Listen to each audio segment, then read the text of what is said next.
Salut les abonnés, j'espère que vous allez bien. Comme d'habitude, je continue de vous lire la Bible. Aujourd'hui, nous sommes dans le livre des Nombres, au chapitre 11. Le feu de l'Éternel à Tébéra. Le peuple murmura, et cela déplut à l'Éternel. Lorsqu'il entendit, sa colère s'enflamma. Le feu de l'Éternel s'alluma parmi eux et dévora une extrémité du camp.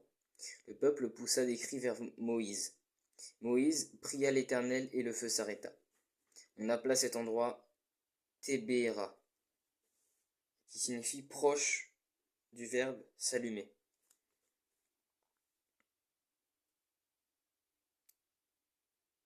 Parce que le feu de l'Éternel s'était allumé parmi eux. Le ramassis de gens qui se trouvaient au milieu d'Israël éprouva des désirs. Les Israélites eux-mêmes recommencèrent à pleurer et dire: Qui nous donnera de la viande à manger? Nous nous souvenons des poissons que nous mangions en Égypte et qui ne nous coûtaient rien, des concombres, des melons, des poireaux, des oignons et des gousses d'ail. Maintenant notre gosier est desséché, plus rien. Nos yeux ne voient que de la manne.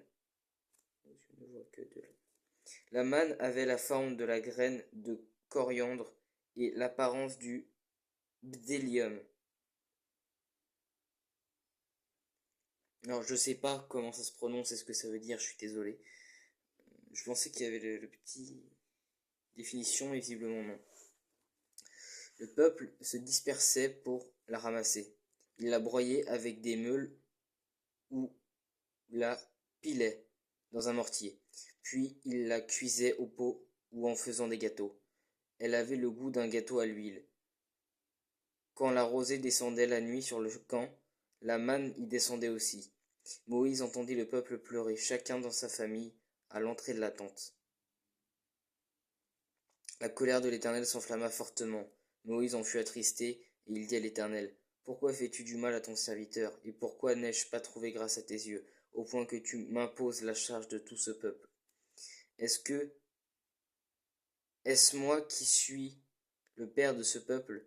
Est-ce moi qui l'ai mis au monde, pour que tu me dises: Porte-le contre toi, comme une nourrice porte un enfant, jusqu'au pays que tu as juré à ses ancêtres de lui donner? Où prendrai-je de la viande pour en donner à tout ce peuple? En effet, ils viennent pleurer près de moi en disant: Donne-nous de la viande à manger. Je ne peux pas à moi seul porter tout ce peuple, car il est trop lourd pour moi. Plutôt que de me traiter ainsi, tue-moi donc, si j'ai trouvé grâce à tes yeux, et que je ne vois pas mon malheur. L'Éternel dit à Moïse: Rassemble auprès de moi 70 hommes parmi les anciens d'Israël.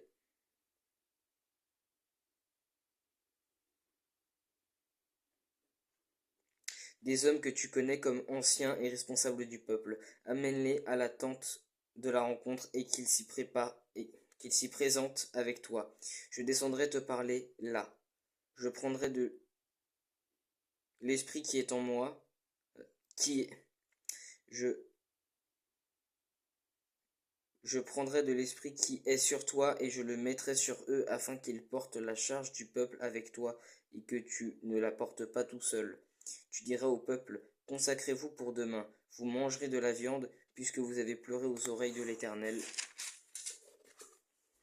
en disant: Qui nous fera manger de la viande? Nous étions bien en Égypte.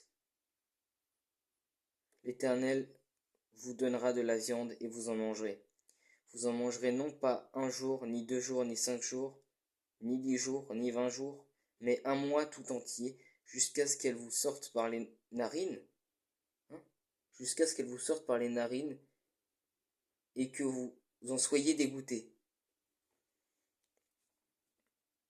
Cela arrivera parce que vous avez rejeté l'Éternel qui est au milieu de vous, et parce que vous avez pleuré devant lui en disant: Pourquoi donc sommes-nous sortis d'Égypte?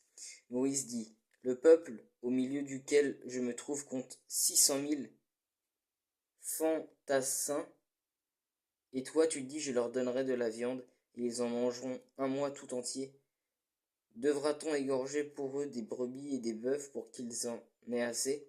Ou faudra-t-il rassembler pour eux tous les poissons de la mer pour qu'il y en ait assez? L'Éternel répondit à Moïse. Le bras de l'Éternel serait-il trop court? Tu vas voir maintenant si ce que je t'ai dit arrivera ou non. Moïse sortit rapporter au peuple les paroles de l'Éternel. Il rassembla 70 hommes pris parmi les anciens du peuple et les plaça autour de la tente. L'Éternel descendit dans la nuée et parla à Moïse. Il prit de l'esprit qui était sur lui et le mit sur les 70 anciens. Dès que l'esprit reposa sur eux, ceux-ci prophétisèrent. Mais ce ne fut que momentané. Il y eut 2 hommes, l'un appelé Eldad et l'autre Médad, qui étaient restés dans le camp et sur lequel l'esprit reposa. En effet, ils figuraient sur la liste, mais ils ne s'étaient pas rendus à la tente de la rencontre, et ils prophétisèrent dans le camp. Un jeune garçon courut annoncer à Moïse. Eldad et Médad prophétisent dans le camp.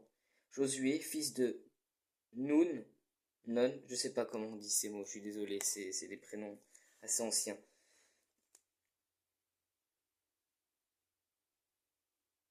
qui était au service de Moïse depuis sa jeunesse, prit la parole. Moïse, mon Seigneur, empêche-les-en. Moïse lui répondit. Es-tu jaloux pour moi, si seulement tout le peuple